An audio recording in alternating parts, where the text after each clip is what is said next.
Okay, can anyone hear me?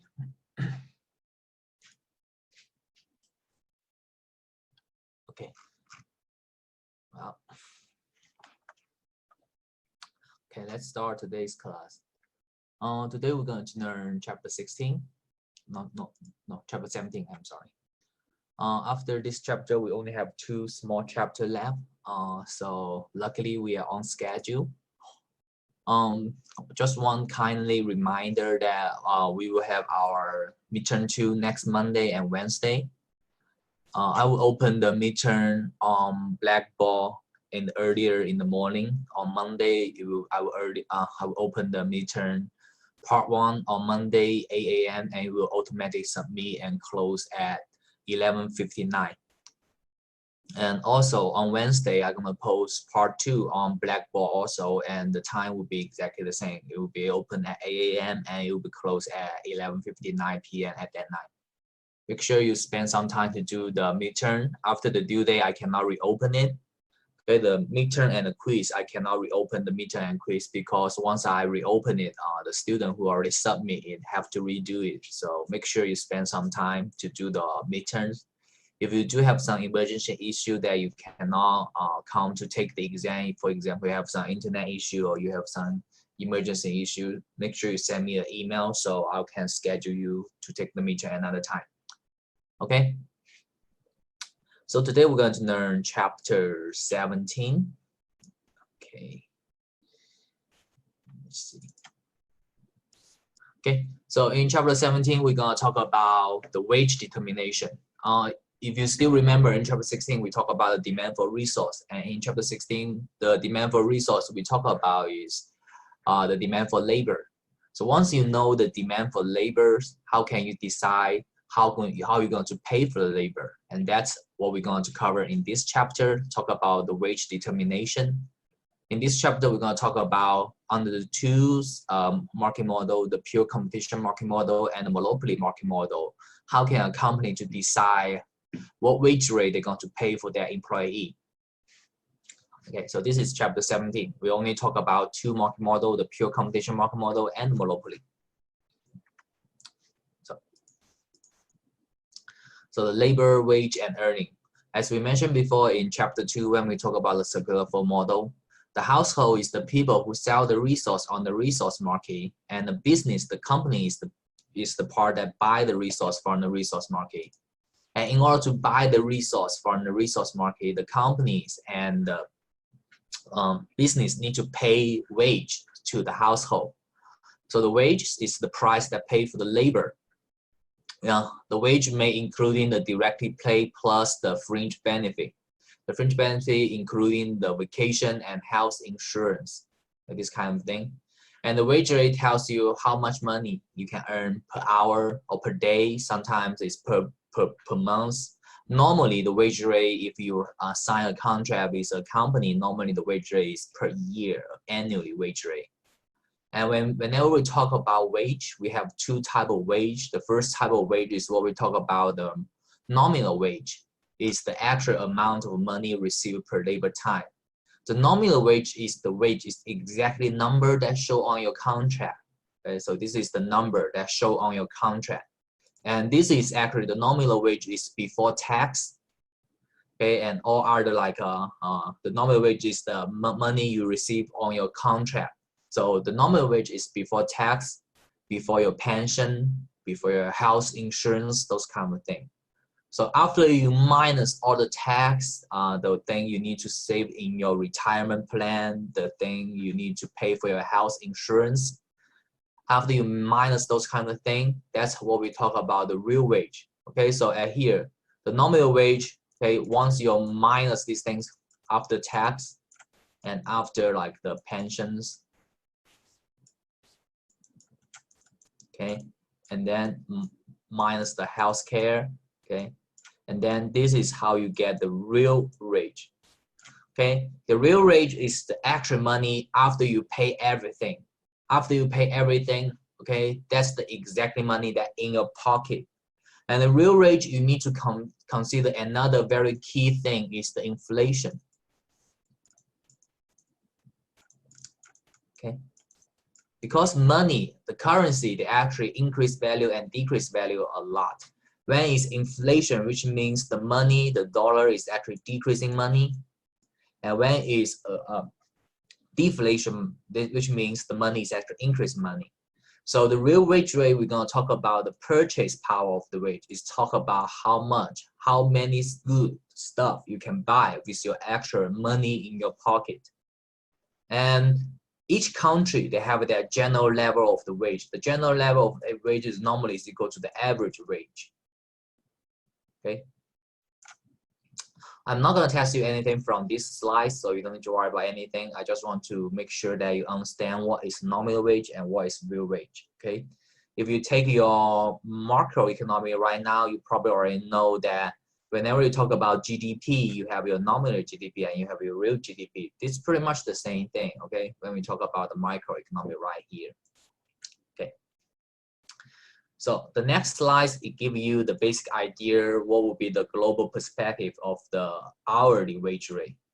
So you see the highest wage rate is in Sweden, is in Europe. Like Germany pay very high hourly payment too. And you see right now the United States actually right here. So it's actually very close to the European companies. So it's actually relative high. It's actually very high in my opinion. Okay, and this is talk about the average of the product worker in the select nation. Okay, and we talk about the average. Okay, this is average. Okay, we cannot using this number. For example, right now I think this is around $36. You cannot using this compared to the minimum wage. Okay, the minimum rate is actually very low. Okay, for all kind of country. Okay, but however, if you compare United States to Mexico, okay, for example, Mexico right here, I think is around $7. Okay, and Mexico. So that's why a lot of company they choose to plan their industry, their company in Mexico because their labor cost is so low in Mexico. We actually gonna spend some time to talk about United States and Mexico in the next chapter when we talk about international trade. Okay, because in the United States the labor cost, okay, is high, and in Mexico the labor cost is low. So that's why you will see the United States company, they're going to plan their industry on Mexico because the labor cost is so low over there. And we're going to talk about how this kind of international trade will have the influence on both of countries' economic. Okay. So the next chapter, the next slide is talk about the role of the productivity. Okay. The labor demand is actually exactly depend on the product demand. We talk about these things last chapter. The labor demand is have a positive relationship with the product demand. So if the demand for product increase, then the labor demand will be increased. And on the other side, the labor based on the productivity. Okay. So this is actually very important. How can you decide whether the labor have a productivity? Okay, you need to know what will be the productivity mean in the labor. So for example, if company A and company B, so company A, they're gonna producing 1,000 apples. Okay, and company B also you need to producing 1,000 apples. But however, company A compared to company B, company A only have 5 employees. Okay, so what will be the productivity in this case? The productivity in this case, we're using the total production divided by the number of the people. So what we have is 1,000 divided by 5. So what we have, the productivity is equal to 200. And on the other side, company B, it actually hired 10 people in order to producing this 1,000 apple. So the productivity in this case, it will be much lower. So it will only equal to 100. So the productivity, we can say the productivity in company A is much, much higher compared to company B, right? So the labor demand, in this case, you will see company A, they will actually going to, because their productivity is higher. So if they're going to hire 10 people, how many apple they can produce? Can anyone tell me? If they increase their labor from 5 to 10, how many apple they can produce in this case? You can type your answer on the chat room, and if you answer correct, I will give you some extra credit.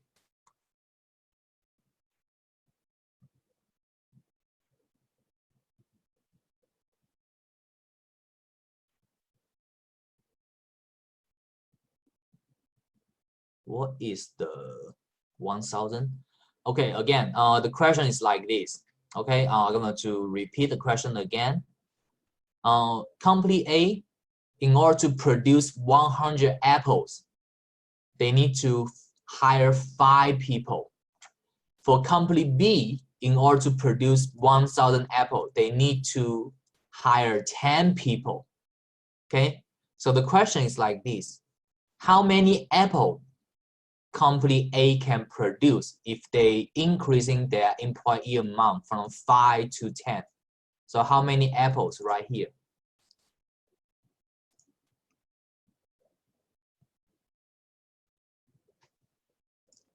How many?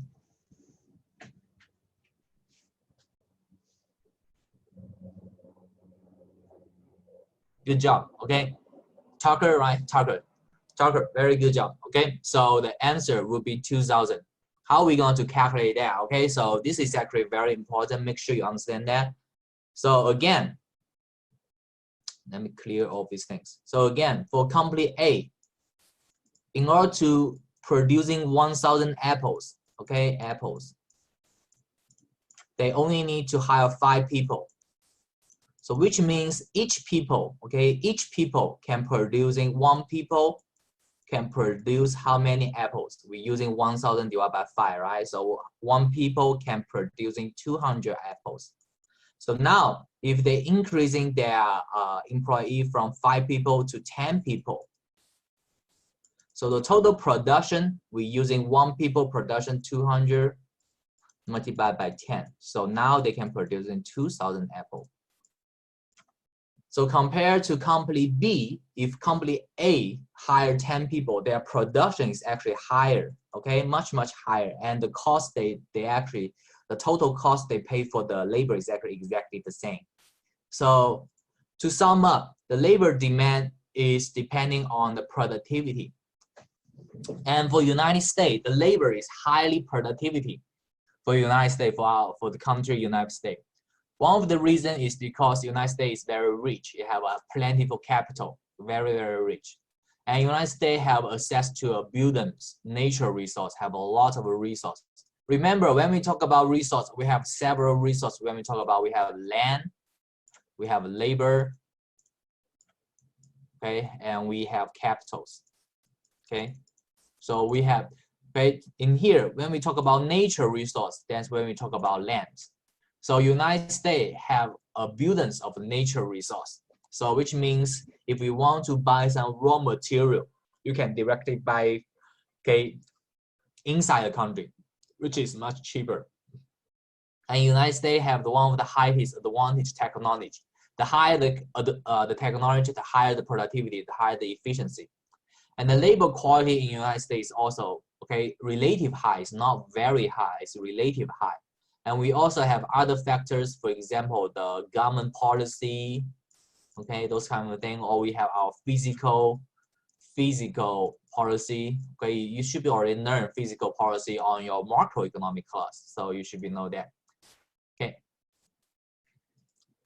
So in here, this is telling you that the trend or the increase of the wage rate, the real wage rate increasing from 19th century to 2020 and of this year.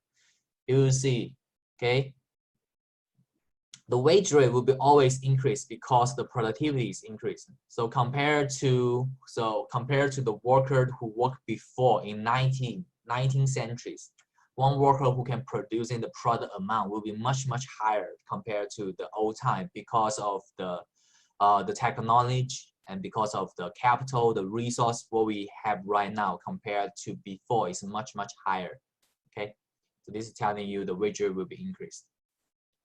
And the next slide, okay, this picture is actually very interesting. Okay, so what does this picture tells you? The top one here, this red line tells you what will be the real hourly compensation. What will be the real hourly compensation? So this is actually the dollar amount the company pay for the labor, and this is the output per hour of the work. Okay, so this is actually the output. So this is the money, this is the cost, okay, for the company, and this is what they get Okay, so this is what the company get. So if you see before 2007, right here, this is 2007. Okay, the real hourly compensation is actually much higher than the output per work. What does this tell you? Can anyone tell me what does this tell you?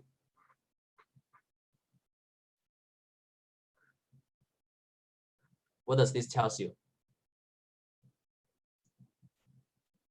Yes, very good job. Okay, Sarah, very good job. Okay, this tells you the productivity is low, which means the company, they actually pay higher cost to the labor, but however, the labor did not, the produce amount, the output amount did not reach the actual required amount. So you will see the difference between the product, the actual cost per hour and the actual output per hour is have a huge gap. And can anyone tell me why in 2017 these things change? 2007, I'm sorry, 2007. Why in 2007 these things change right here? Why?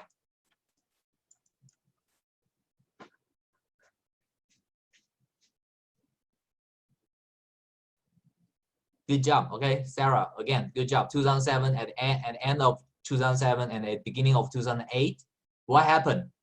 The great financial crisis happened, right?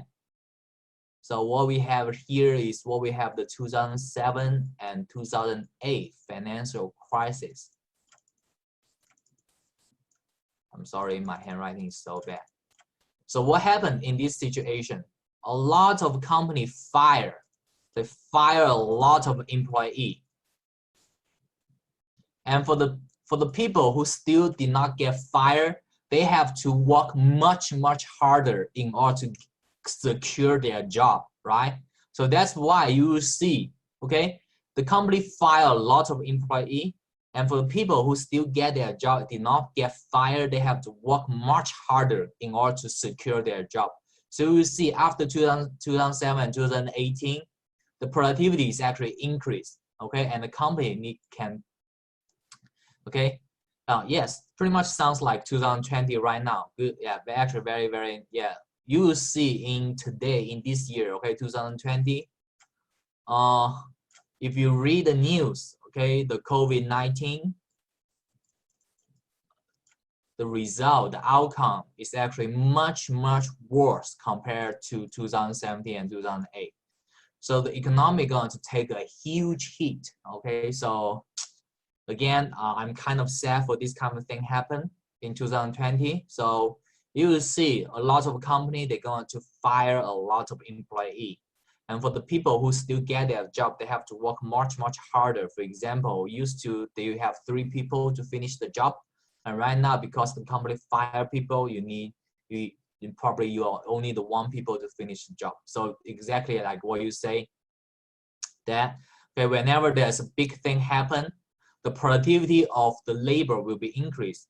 But however, this is not a very good thing. Again, the productivity, even though the productivity increased, the unemployment rate also increased, which means actually the total GDP is actually going to decrease a lot, even though the productivity increased. But however, the total unemployment rate is actually increased a lot. You will see in this year, United States, they give a lot of money to people. So if you file your tax return last year, then you're probably going to receive a check of $1,200 for you during the next year. Okay, this is the way how the government to help you during this kind of very hard time. So in 2020, pretty much like in 2007, 2008, it's actually much worse. You need to see this kind of thing in the future. Okay, you're gonna see the economy going to decrease in the future. But please do not be so negative. Okay, even though this is not the actually in 2017 and 2018, what lead to the financial crisis? This is what we talked about. What lead to the financial crisis in 2007 and 2008? It's all about the financial ratios, the data. This is actually because of the economic itself, okay?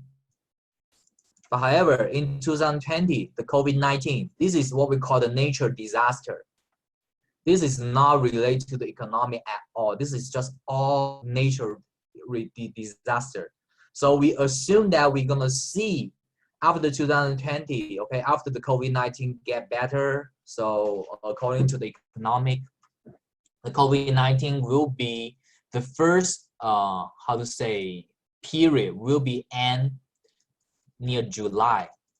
So after July, okay, we will see the first round of the COVID-19 situation will be getting better.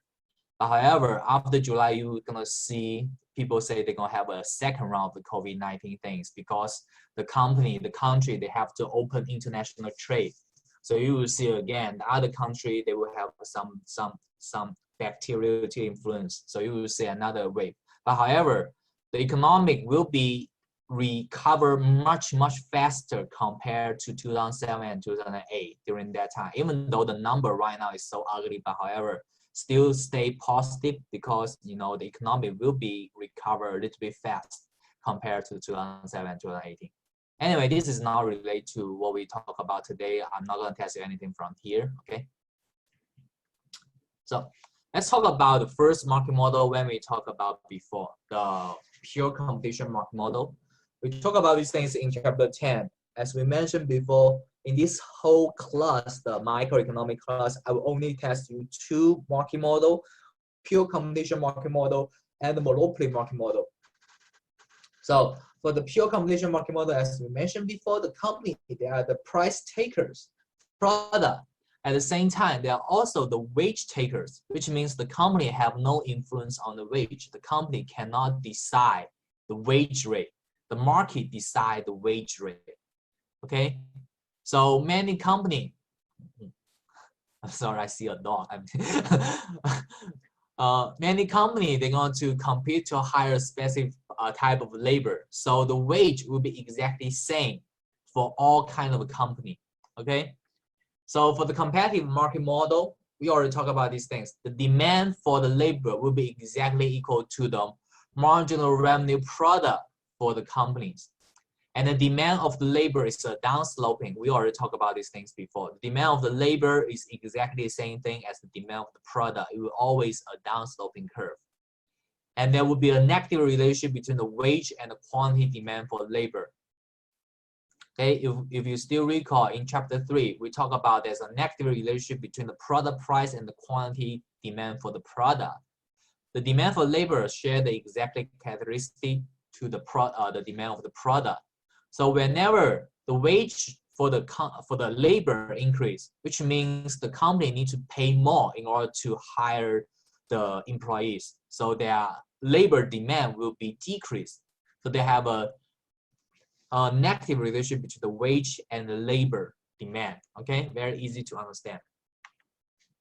And on the other side, the supply, the market supply for labor share the same characteristic with the supply for the product. And because of the law of the supply, then the market supply for labor is an upsloping curve, which means whenever the wage rate increase, the labor will be increased. Okay, this should be very, very easy. In order to hire more people, the employer needs to pay higher wage rate to attract more people, more workers. So how are we going to decide, okay, for a pure competition market model, how are we going to decide what wage rate should the company set to attract the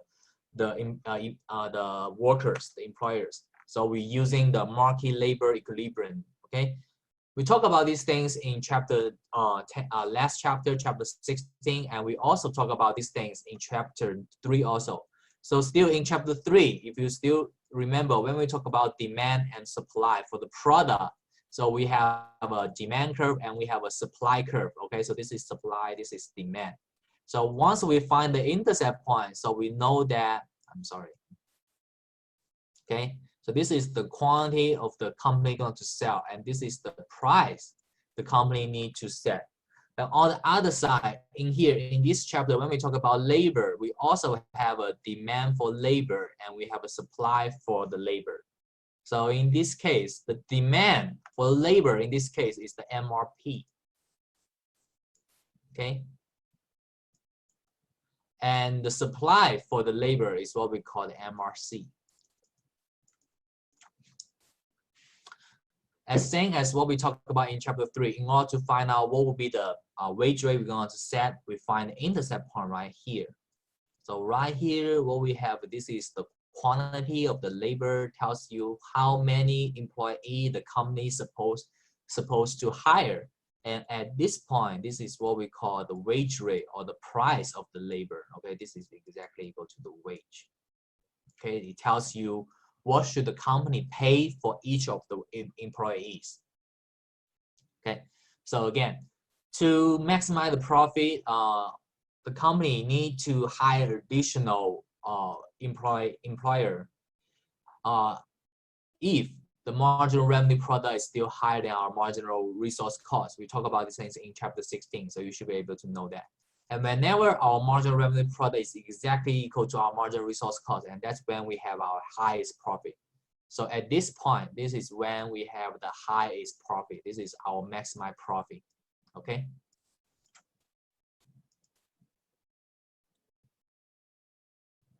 Can you explain the least cost rule today? What is the least cost rule? What do you talk about?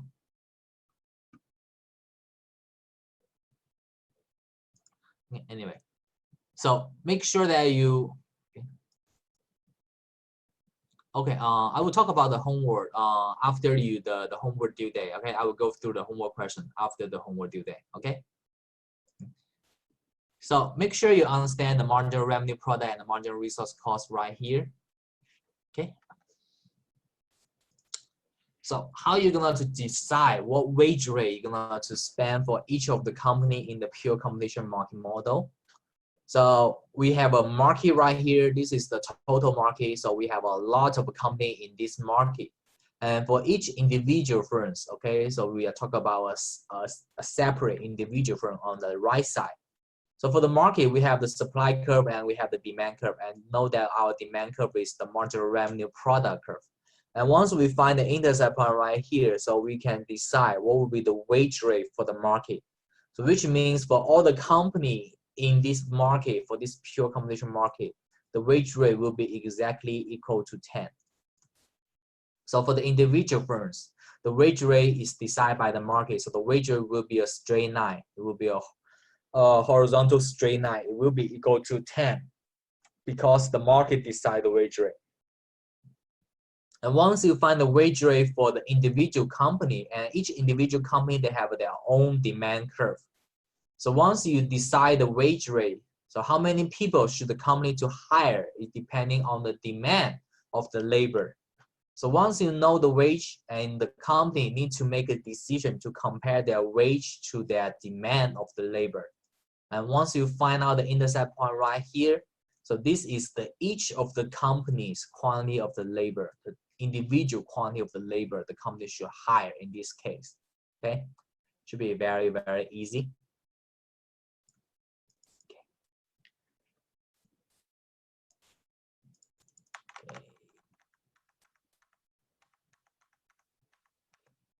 So here, a characteristic of the pure competition market model would be what? Okay, very easy. It would be a wage taker behavior by the firms, as we mentioned before.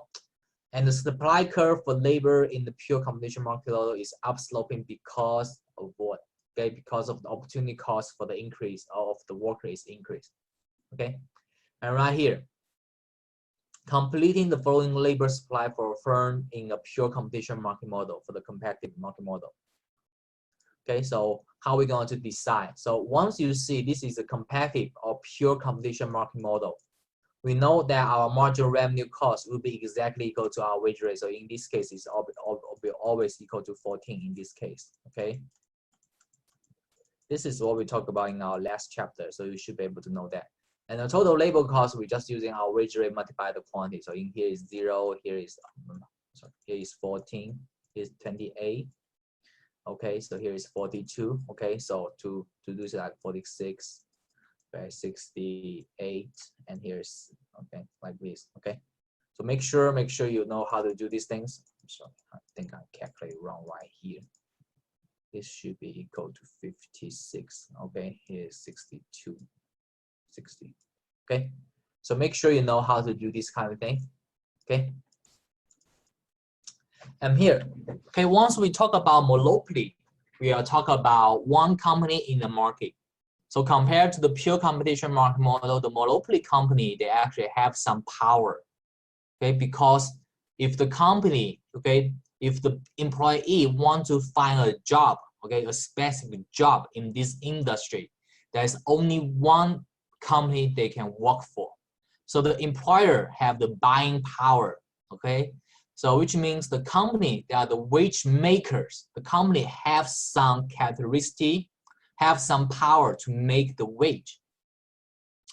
A very good example of the monopoly employee, in my opinion, is, let me think about a very good example. What would be a very good example for the monopoly company?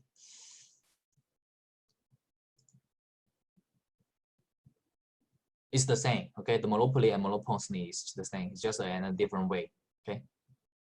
No, actually, Google employee is not. Google employee, for example, the Google, they actually, okay, this is what we talk about, the computer science or the IT guy, okay? So if you work for Google and if you work for Google and you fired by Google, you can easily to find a job in Microsoft or Amazon, okay? Because they're gonna hire the same type of employee. What would be a very good example for the monopoly company?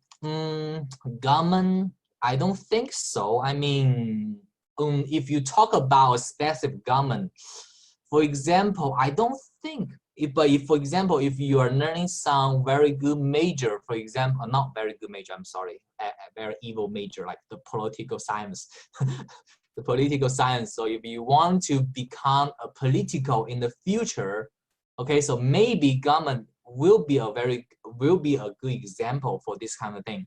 But what I think in mind right now, the monopoly company, why I want to talk about, probably it will be the professional sport team.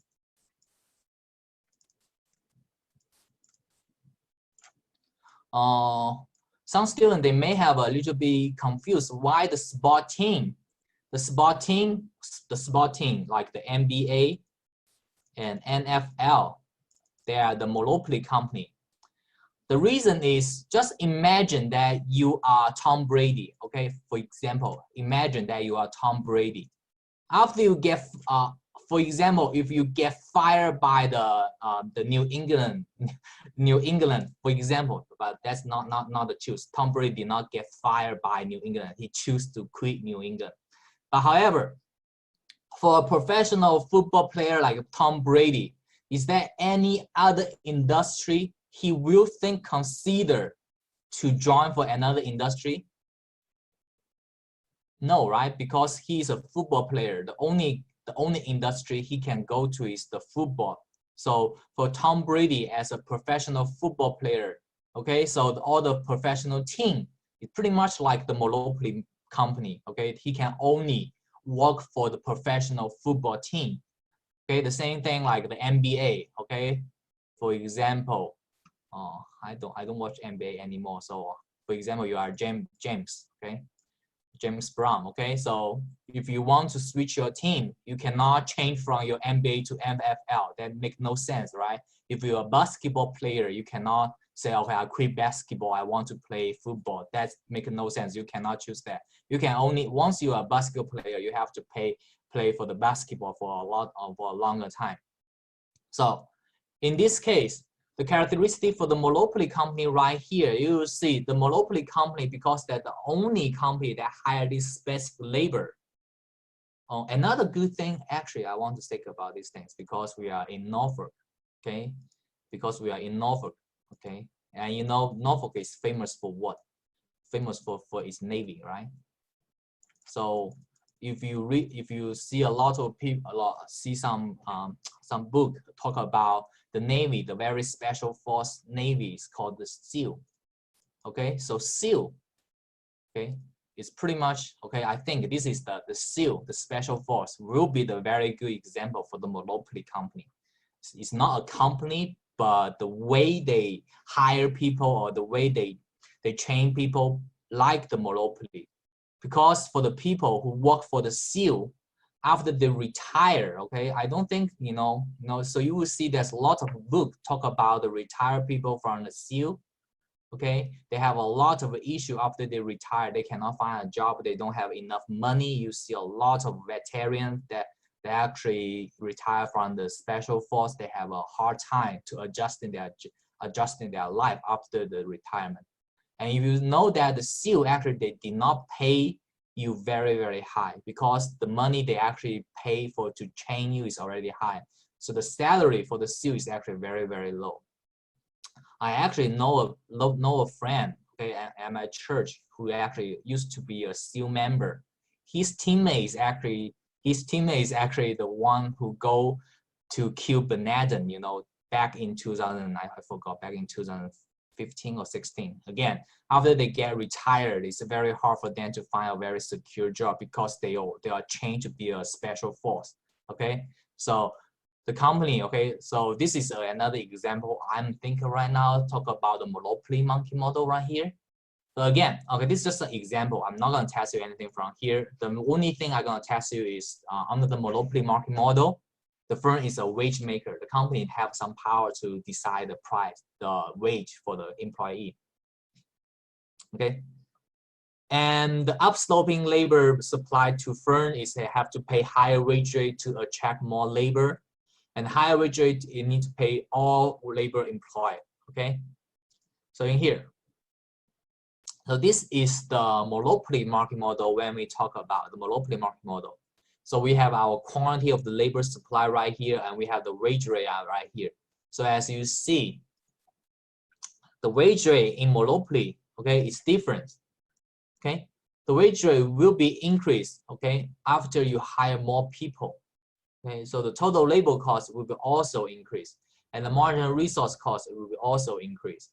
So compared to the figure when we talk about before, compared to the figure in pure competition market model, if you still remember in the pure competition market model, the wage rate will be exactly the same. So if we compare this picture to this picture, you will see for the pure competition market model, the wage rate is exactly the same. But however, for the monopoly, the wage rate will be different.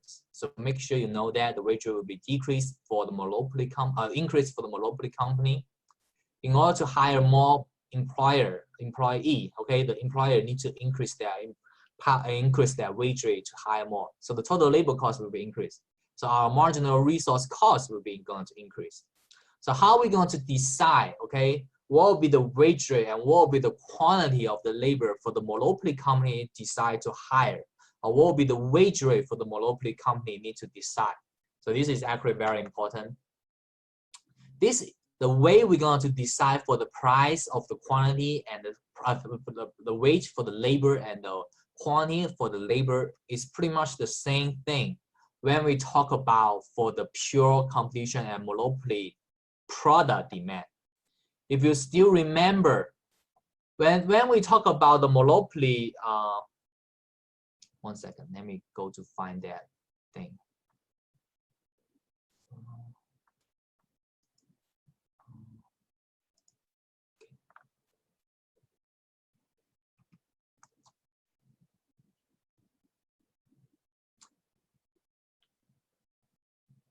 Okay, so the way we use, where's that? One second.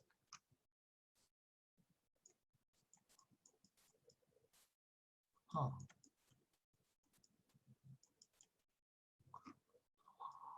I think I lost my. Anyway. Oh my. Okay, so again, the way we use to find the wage rate and the quantity of the labor is pretty much the same as what we talk about in the product for the labor, product demand and the price for the monopoly company.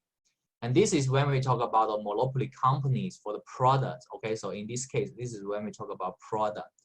In order to find out the equilibrium product, we find out when our marginal revenue and marginal cost intersect right here. So this is our quantity of the product. We already spend a lot of time right here.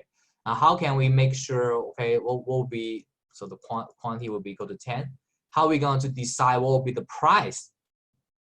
So In this case, you will find out that we need to find out to go up to find the intercept point with the demand curve, and the price is right here. So the price it will be equal to 12. And this is for the product. On the other side, in order to find out what will be the demand for the labor, is a little bit difference in this picture right here. So it's a little bit difference. So for the pure competition market model, you don't need to worry anything. You just need to find the intercept point right here. So this is for the pure competition market model. But however, for the monopoly, you will see this is a little bit different. So for the monopoly, once we find the intercept point with our marginal revenue cost and the marginal revenue product, marginal resource cost and marginal revenue product, we find the intercept point right here. The same thing as what we do before is we go down to find the quantity. Okay, once you set out the quantity, you need to find out that what will be the intercept point with your supply curve right here. Okay, so instead of you pay the wage at this point, you pay the wage at this point. Okay, so this is actually the wage for the monopoly. So you will see, compared to the pure competition market model, the wage for the monopoly will be lower. Okay, so this is the major difference. Okay, as what we talked about before. Okay, how are we gonna to clear this thing? 1 second. Okay. So this is the major difference as what we talked about before. If we talk about for the product, so this is the product, you do need to know that. The product, you will see the average total cost and average variable cost. But however, for the labor, you will only see 3 curves right here. And for the product, once you find the intercept point, you go to find the supply, you go to find the intercept point with the demand curve. But however, for the labor, once you find the intercept point, you're going to find the intercept point with the supply curve. So this is very different. Whenever we talk about the product, okay, because the company need to produce in their product based on the demand of the product. And on the other side, whenever we talk about labor, the company needs to think about how many labor in the market. So they need to find out what will be the total supply of the labor. So once you find the intercept point, you need to go down to find the intercept point with the supply curve in order to find out what will be the wage for the supply. Okay, this is very important. Okay, so once you know that, you will know that the monopoly company, they will pay a lower wage rate compared to the pure competition market model. Okay, so the example of the monopoly power, like the nurse, the professional athlete, okay, and the teachers. How is C wage rate is not A? What's that C?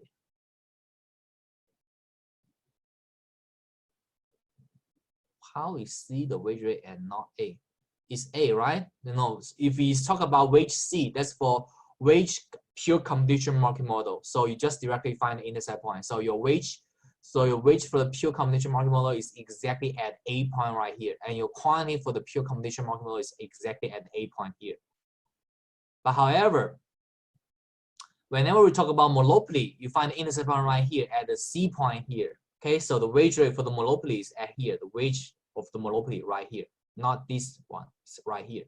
Okay, so if you compare our wage monopoly to wage pure competition market model, you will see our monopoly will pay a lower wage rate. Some students, they may say, okay, the example you gave right here, for example, the nurse. Okay, for example, the nurse and the professional athlete, their wage rate is actually higher, much higher compared to the pure competition industry. But however, you cannot compete industry to industry. Okay, so for example, we cannot compare nurse to like the clerk. Okay, you cannot compare different industry to different industry, right? So compared to nurse, okay, so for example, if you study getting your nurse degree at EVMS, okay, the salary you got at the very beginning is relatively low for your 8-year investment. And some students, they think about the professional athlete, okay, they say, okay, the professional athlete for the NBA player and NFL player, they actually get much higher wage. But we are only talking about the very famous player.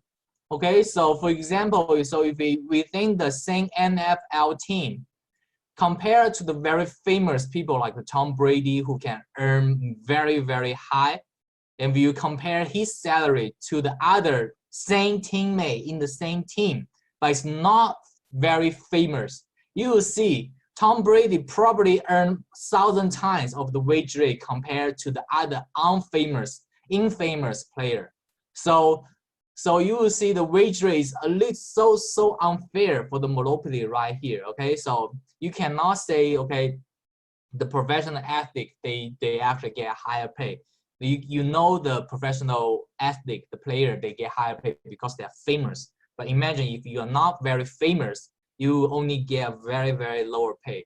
For example, I don't know whether you guys know Jeremy Lin.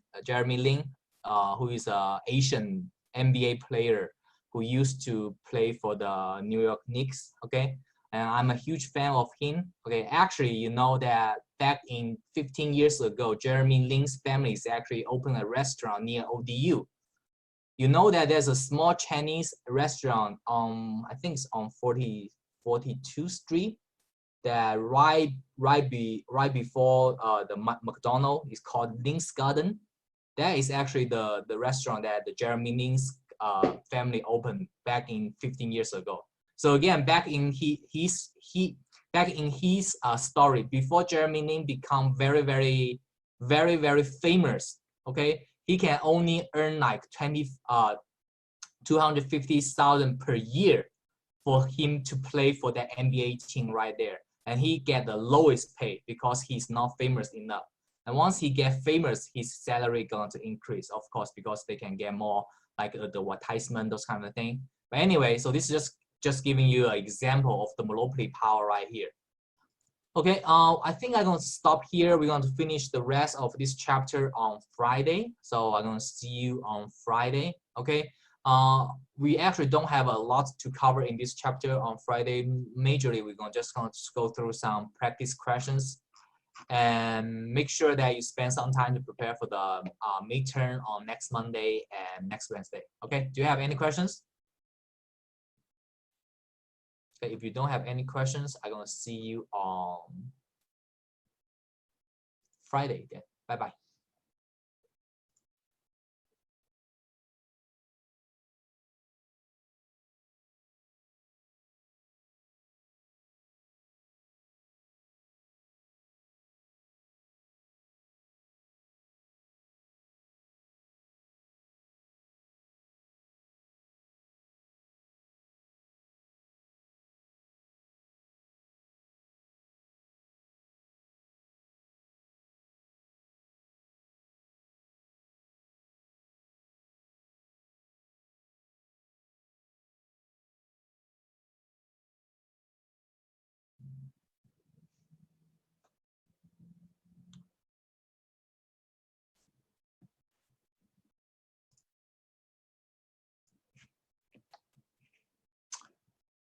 Okay, can anyone hear me?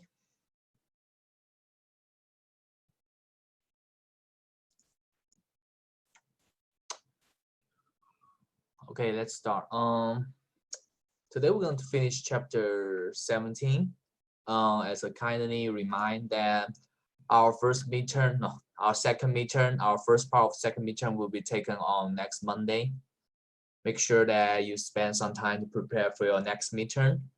And we don't have our Zoom meeting next Monday also. And the second part of the midterm 2 will be posted on Wednesday. We won't meet on Wednesday also. So make sure that you spend some time to do your midterm on Monday and Wednesday. I will post the midterm on Blackboard at 8 a.m. in the morning, and it will automatically submit the answers at the end of that night. So it will be closed at 11:59. So make sure you spend some time to prepare for the midterm. Okay. And by the way, our 1 second. Let me see.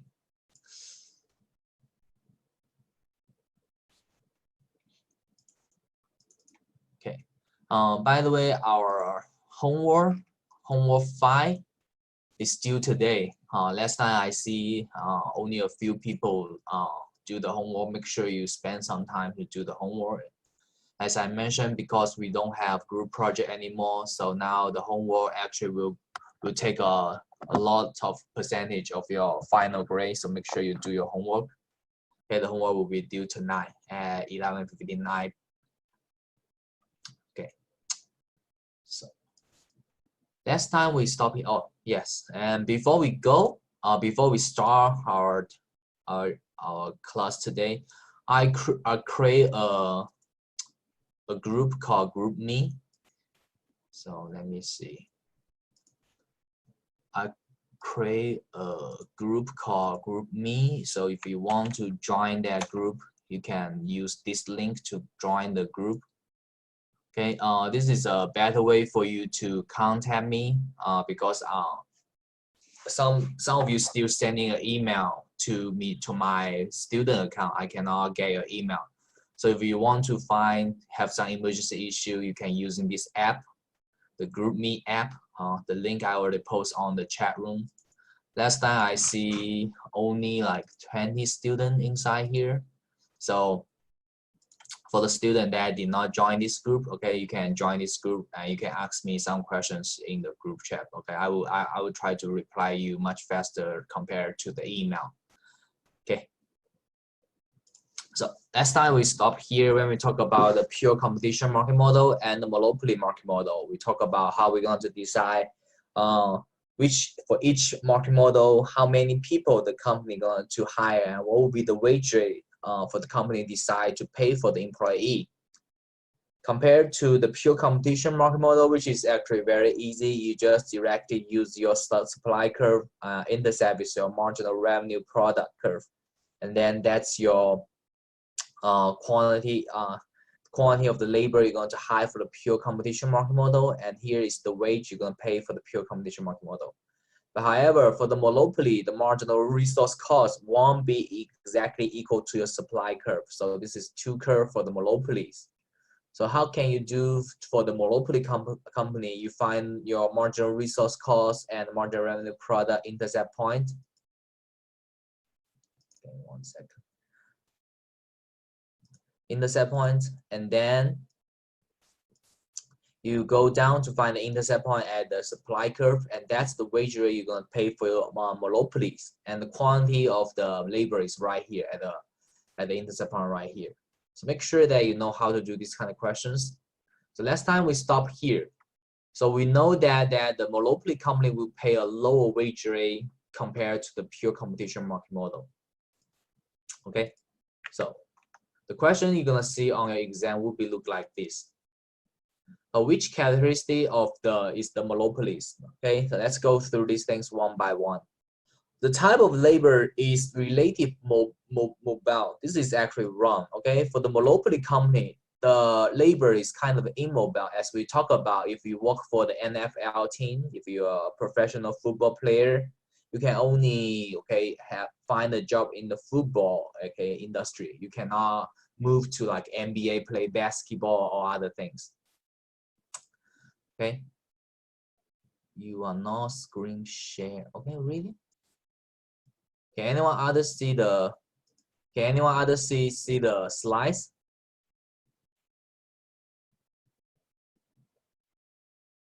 Yeah, yeah. Then Tucker, I think you have some issue because other student can see the slides.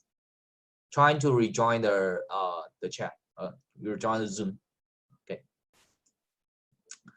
Okay, and B here, so A is wrong. B here, the supply curve is the marginal resource curve, but this is wrong. Okay, so if you still recall, for the pure company, for the monopoly, we have two curves. Okay, and this is the marginal revenue product. Okay, this is the supply curve, and this is the marginal resource cost.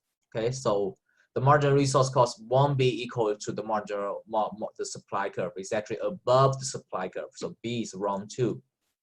And C, there are many buyers in the particular kind of labor, and this is definitely wrong because there's only one company. Okay, when we talk about monopoly, only one company. Okay, so the answer will be D. The wage rate, it must pay worker very directly with the number of the worker it employ. Okay, the higher of the worker they're going to employ, the more they're going to pay. Okay, so very, very easy. Okay, this is answer would be D. The next one, if a firm deploy resource in an imperfect competition markets to maximize the profit, the marginal revenue product of the each resource must equal to what? Okay, so in this case, whenever you see an imperfect competition market, okay, this is exactly mean about monopoly. Okay, and to maximize a profit, the marginal revenue product, maximize the profit, the marginal revenue product of each resource must equal to what? So in this case, okay, the marginal revenue product must equal to, as we mentioned before, we have the golden rule, the marginal revenue equal to the marginal cost. But however, for this case, for the labors, we're using the marginal revenue product equal to the marginal resource cost. So the answer will be the marginal resource cost right here, B. Okay. And right here, this is actually a very, very important slice. On your exam, you're gonna see a lot of these questions on your exam. Make sure you understand that. Some of my previous students, they may have some trouble to understand how to do these kind of questions. So make sure that you know how to do these kind of questions. So you highlight these slides. This is actually very important. You're probably going to see a lot of questions for your midterm 3. Okay. So refers to the paper. What are the equilibrium wage rate for the level of the employment?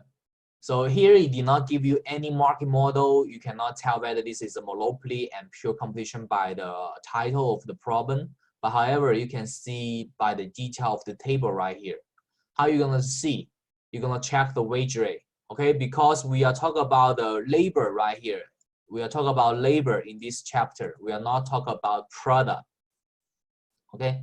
Some of my previous students, they would directly check the product price and they say, okay, the product price is exactly the same. So this probably is a pure competition market model. But however, we are not in chapter 10, we are in chapter 16. We are talking about labor, we are talking about resource. So the whole chapter we're gonna talk about is the wage rate. So you need to check the wage rate instead of the product price.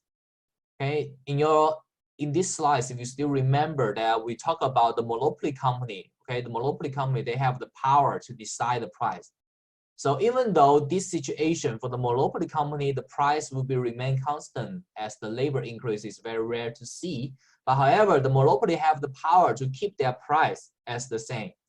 So the only thing you can tell whether this is a pure competition or monopoly in this chapter is to check the wage rate. Okay, this is actually very important. Make sure you know that. So once you know the wage rate and we know because the wage rate is different in these questions, so we know this is monopoly. So we know these things, okay? This question, what we talk about is monopoly, okay? And in order to find out what will be the equilibrium wage rate and level of employment, you need to know how to calculate the MRP and MRC, okay? So how are we going to do these kind of questions? Okay. The first thing you need to know is how we're going to calculate the MRP. The MRP, we need to using the MP multiply the price. Okay. So first thing you need to do is you need to calculate MP. I'm sorry, MP. Because we know the prices remain constant for these things, so we can using MP multiply the price. Again, you can only using MP multiply the price when the price is exactly constant all the time. So the MP in this case, it will be equal to 0 for the first one. And this one, MP, we're using the difference of the total product divided by the difference of the total labor right here. So what we have is 14, 12, okay, 10, 7, and 5. Okay, and this is the MP. And MRP, we're using MP multiply the price. The MP, okay, we're using the difference of the total product divided by the difference of the labor. We talked about these things before, okay? So how we got this 14? We're using 31 minus 17 divided by 2 minus 1. So it's 14, okay? So once you know the MP, we're using the MP multiply the price in order to calculate the MRP. So what we got here is 0. This is 28. This is 24. This is 20. This is 14. This is equal 10. Okay, that's MRP. And in order to calculate the MRC, okay, we need to find out what will be the total cost first. Okay, so the total labor cost. I'm sorry, my son is screaming. The total cost you need to know is we're using the wage rate multiplied the labor. So in this case, it's 6. This is 18. This is 36. This is 60. This is 90. This is 126. So in order to calculate the MRC, we're using the difference of the total cost divided by the difference of the labor. And this cost we are talking about, this is a total resource cost. This is a total labor cost. So what we got is 0. And MRC here, we're using 18 minus 6 divided by 2 minus 1. So what we got is 12. And this minus this divided by 3 minus 2 is equal to 18. And here is equal to 24, 30. And in this case, it's 36. So you still remember the golden rule we talk about is we find the last unit where our MRP is still large or equal to our MRC. So we both know MRP right here and MRC. We need to find out what will be the last unit our MRP is still large or equal to our MRC. So you will see this is at here, at unit 3 here. Unit 3 is our last unit. Our MRP 24 is still larger than our MRC 18. Because in unit 4 right here, the label 4 right here, the MRC will be smaller than the MRP will be smaller than the MRC. So the answer will be at the labor of 3 and the wage rate of 12. So the answer will be B. Okay, so this is actually very, very important. This question is kind of tricky because the product price in this case is now is exactly the same. So some students, they may think this is a pure competition market model. But however, you need to check the labor rate, the wage rate in order to find out whether this is a monopoly or pure competition market model. Okay? So make sure you understand these questions. The answer will be B for this kind of questions. Let me hear. This is the question, as I mentioned, I like to test you the figure questions on your midterm. So this will be the question you're gonna see. I'm sorry. You will be see on your question on your exam. So here it say this is a pure competition market model, and it asking you what will be the wage rate and what will be the number of workers. So we know that for the pure competition market model, we just need to find out what will be the supply curve and the demand curve intercept. So what we find is right here. So for the pure competition market model, we find right here. So it go down to here. So what we know, the pure competition is 6. And for the wage rate is 10. So the answer will be 6,010. Okay, 6,010. Okay, very easy. And for the monopoly, okay, so for the monopoly is a little bit different. As we mentioned, for the monopoly, because the monopoly, the supply curve won't be equal to the marginal resource curve. So make sure that you know how to do these things. For the monopoly, we need to find out that what will be the marginal revenue curve intercept with the demand curve. As we mentioned about the demand curve is exactly equal to the marginal revenue product for both of the situation for the monopoly and pure competition market model. So once you find the intercept point right here for the monopoly, so our labor of the quantity of the labor is right here is equal to 4,000. And instead of you go here to find your wage rate right here, which is equal to 14, this is wrong. Okay, you need to go to find the intercept point with your supply curve. So your wage rate will be right here, and this is equal to 8. So your answer will be equal to $4,008. Okay, so make sure you understand these things. Okay, very, very easy and very, very important also.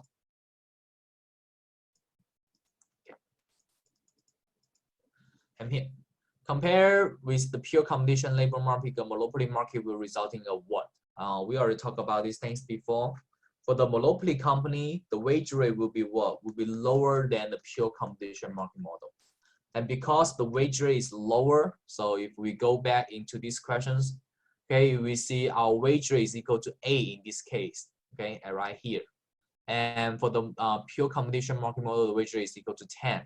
And we will see for the pure competition market model, the quantity of labor is equal to 4. But however, for the monopoly, the quantity of labor is equal to 4. So you will see you will have a lower wage rate and also a lower employment. Okay, make sure you know that. Here is the minimum wage rate controversy.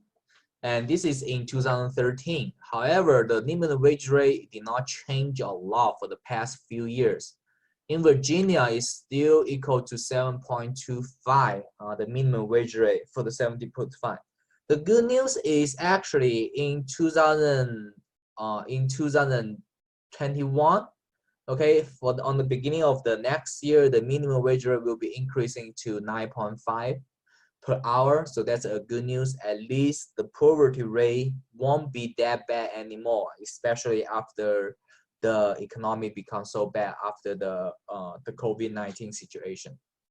Okay, and you see different states have their own level. Okay, so you see the highest is in Washington State. One of the reasons behind why Washington State have such a higher minimum wage rate is because Washington State is very famous for their IT technology firms. So most of the people who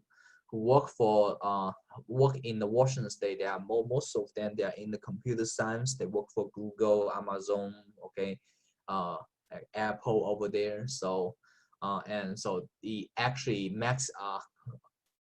higher the average wage rate in the Washington State. So that's why in Washington State, the living expense is actually higher. So the minimum wage rate will be higher in that state too. Anyway, I'm not going to tell you anything about the minimum wage rate. You don't need to worry about these things at all. And here, some cases they are against the minimum wage rate, and some cases they are for the minimum wage rate. They are proof for the minimum wage rate. For example, some people, they may think about the minimum wage rate won't help the unemployment rate. Because of the unemployment rate, we talk about the unemployment rate. Some people, for example, if in this case, okay, so during the COVID-19 situation, if you used to work for a very good company, for example, if you used to work for Google or you used to work for Apple's, you can earn like around 100,000 per year, and you get laid off.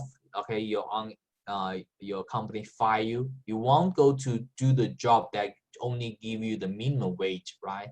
You won't gonna change your job from a computer science guy work for Google to a McDonald's guy, right? To work for a McDonald's, because the minimum wage rate won't help for you to solve for the unemployment rate. Okay, and it can't reduce poverty that much. Okay, so the minimum wage rate, it will help only for the people that actually at the bottom part of the occupation sections. And there's also some case that support the minimum wage rate that it says is against the monopoly power. It reduces the labor turnover, those kind of thing. Again, I'm not going to test you anything from here. You don't need to worry about that. And right here, it gives you the wage differential. Okay, we actually going to spend some time to talk about the wage differential in next chapters when we talk about the discrimination on next chapter. Here, it just give you basically what would be the average annual wage for different kind of occupation. So you see the surgery for the health worker, for the doctor, they have a very high annual wage rate. And if you talk about the fast food cooker, their wage rate is actually much lower. Okay, so it depends on the wage. The wage differential is actually have so many things. We actually talk about different sections on next chapter. What would be the major thing that you think? Okay. So, for example, may I ask you, what would be the major thing you think that will cause the wage differential in general? Can you, if you can answer you can type your answer at the chat room. This should be very easy. What do you think will be cause the wage differential in general? What will you think? Skills, yeah. Actually, it's education. Very good job. Okay, it actually is the education. Okay, the higher the education, of course, the higher the wage. Very good job, Nadia. Okay. The skill, I think skill, because in different skill, how can you compare your skill? So for example, if you are some student, they always ask me these kind of questions. They say, for the doctor, for example, if you are the first year medical school graduate, okay, you graduate from your medical school for the first year and you work as a doctor for the hospital, how can you talk about skill? For example, your skill experience will be lower to the doctor who already worked there for 10 years. So you see your skill, okay? For example, you probably only do one surgery 1 year for the first year of your job occupation at the hospital. But however, for the experience, the old doctor who worked for the hospital for a long time, they may do much more surgery. But however, you see your annual wage is not that different actually. So skill is not, I don't think it's it can be, but it's not a very critical part in my opinion. Okay. And here the wage differential, I'm not going to test you anything from here about the marginal revenue production and the marginal resource cost. Okay, I'm not going to test you anything from here. You don't need to worry about that. And right here, this is the answer I was looking for. As you see here, this is the what we talk about. The wage differential is depending on education a lot. So if you are young, the education probably won't affect you that much. But if you grow older, you see, once you get a bachelor degree compared to a high school degree, the difference is actually very, very high. So for a long run, actually, it's actually very, very good choice to invest in a college degree. So many students, many news and reports say now it's not worth to get a degree, get a university degree. I highly doubt that. Okay. And some news they may say because now most of the school they actually transport their education online, so they think the education degree is not worth that more money anymore. But it depends. For example, for ODU, ODU is not online teaching school. We have to do the online teaching because of the COVID-19 situation. But if you take your I have a friend, believe it or not, I have a friend who teach at Liberty University. You know Liberty University, the Christian university in Virginia. Okay, very, very big university. He do online teaching. Okay, Liberty University, most of the course was teaching online. The one class he teaching online, you cannot imagine how many students he teach at one class, one online class. That number actually surprised me. So he teach one online class for that particular class. For one class, he has 1,500 students online for that one class. I don't know how, I mean, in my opinion, if you're teaching that much of people at the same time, I mean, the detail or you cannot, you cannot take care of your student at the same time. So your student may not learn very detailedly or clearly. So that's why I like the face-to-face teaching. But anyway, this is not related to what we talk about right here. So it's actually very, very worth for you to have a degree, a very, very good degree. Okay, the education training, for example, the professional degree, the master degree, and the PhD degree is actually very, very worth for you to invest. Okay, some students, after they graduate from ODU, they always asking me, say, Professor, do you think I need to go to get an MBA degree, or do I need to get a master degree in accounting or master degree in economics? I always say, okay, it's depending on your own willingness. Okay, so what's your target career path? If you have to get a very big student loan in order to get a master degree, you probably need to find out what will be the return of that. But however, you need to think about this is for a long-term return. Okay, so you see, if you are, most of you guys right now is in 25 years old to 34 years old, so you're in this period.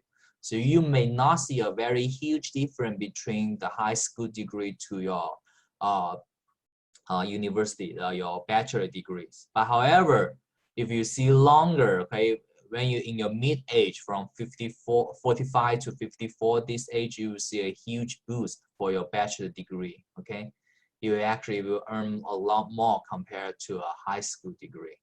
So again, I do hope you guys actually become very successful, okay, in the future, because most of you, I think, if you come to ODU, of course, all of your goal is to earn a degree, okay, earn a bachelor degree, and eventually this degree is a very good investment. It will change your life, okay, in the future.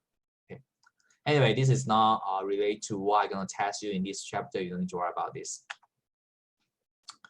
The wage difference, we talk about the compensation difference. Okay, the undesired job must pay higher wage rate to recruit worker. For example, okay, the very dangerous job. Okay, so if you work for a miner, okay, you want to at the mine, okay, you need to go deep a mine. It's actually very not undesirable job. However, they pay higher.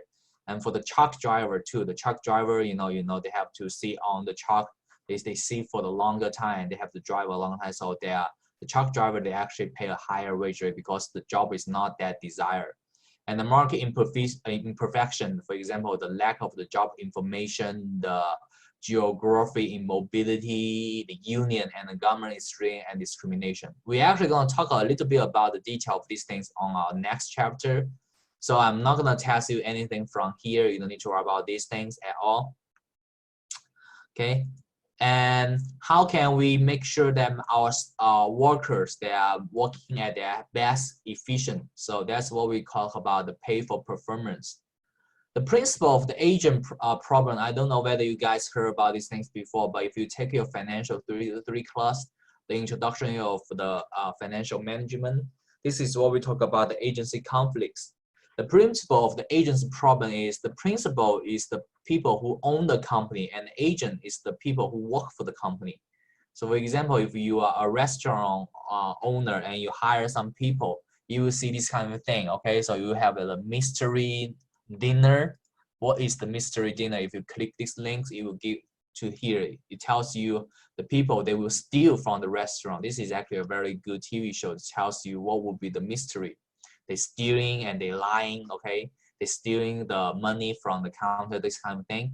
And on the other side, we have the restaurant stake out. This is kind of a one example of the principal agent too, and this is another thing. Let's talk about how this kind of agency problem will have the issues.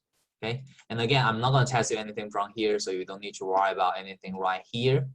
And we have an incentive plan to make sure that our employee or the worker to work at their best. For example, they give you their like commission or royalty, they give you their stock option, and they give their profit share, and they give their like efficiency rate. Okay, again, in this whole chapter, I'm not going to test you anything from the behind. Okay, the wage difference, we're actually going to talk about these things. I think we're going to talk about these things on next chapter. Let me see 1 second. Yes, I think we're going to talk about these things on chapter 23. So we're going to talk about this income, equality, and poverty and discrimination in next chapter. So we're going to spend why the income is unequal and this kind of thing. So I'm not going to test you anything from here. So for this whole chapter right here, for chapter 17, the things I'm going to test you is how I'm going to asking you how you're going to decide what will be the quantity of the worker you're going to employ for the pure competition market model, and what will be the employ for the monopoly market model. Make sure you know that, and make sure that you spend some time to do the question right here. This exercise right here is very important. Okay, so that's all for this chapter. And again, our midterm 2 will be posted on Monday. Make sure you spend some time to do your midterms. The homework 5 will be due tonight. Make sure you spend some time to do the homework also. Okay, the homework 5 will be due tonight. Make sure you do spend some time to do the homework.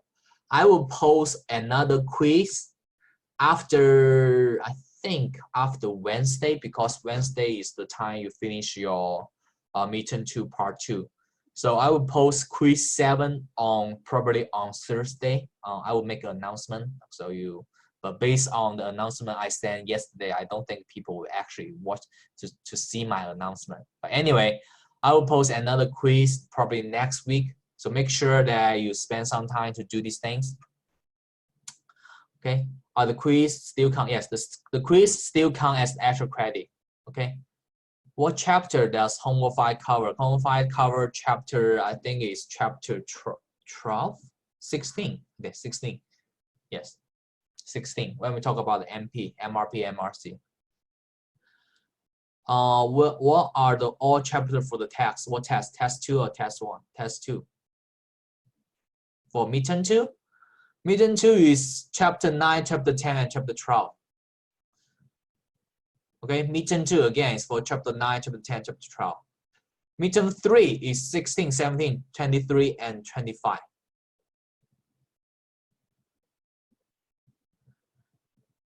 Okay, make sure that you know that we only actually have like 2 more chapters left, so that's a good news. You probably have another homework. I don't want to post a homework today because I think most of you guys need to prepare for your midterm. So I'm probably going to post the homework on. Will we have a final? Will just a midterm? We will have a final. Okay, we have to find. We will have a final. So you still have 2 more midterms, actually 3 more midterms, because midterm 2 is from is part 1 and part 2, and midterm 3 probably you have part 1 and part 2 also, and then we will have a final.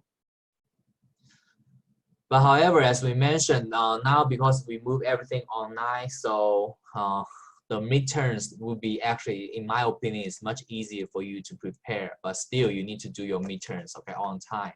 After you miss the deadline, I cannot reopen the midterms. So make sure you spend some time to do the midterms, okay? Do you have any other questions regarding the midterms? If no, I'm gonna see you next Friday then, because next Monday is your midterm 1 part 1, and next Wednesday is your midterm 2 part 1, and next Wednesday is your midterm 2 part 2. So I'm gonna see you on next Friday. Okay, you guys have a good weekend. I hope you guys stay safe. Now Virginia have more than Virginia Beach actually alone have more than 100 confirmed cases. So make sure you stay at home. Sadly, I have 1 student, okay, in my other class have a confirmed disease. I'm very, very sad. But however, I do hope you guys can stay safe, okay? Do not think you are young and you can survive, but just think about the time and the thing you spend, you're going to waste on this kind of, disease if you catch these things. It's not a joke, it's not a flu. So make sure that you stay at home and disinfect everything, okay? Sadly, I am in my other class, 1 student actually confirmed he has the disease. So probably he won't attend my class after all, but I'm praying that he will recover and his family won't be affected that much. But still, make sure that now, as you see, the CDC actually recommend you guys to wear a mask if you go out. So make sure you're using something to cover your mouth, because the virus will be, will be very contagious. Even people talking, and it will survive in the air for 3 hours. So make sure if you want to go out for essential grocery or buy some medical, make sure you using something to cover your mouth. Okay.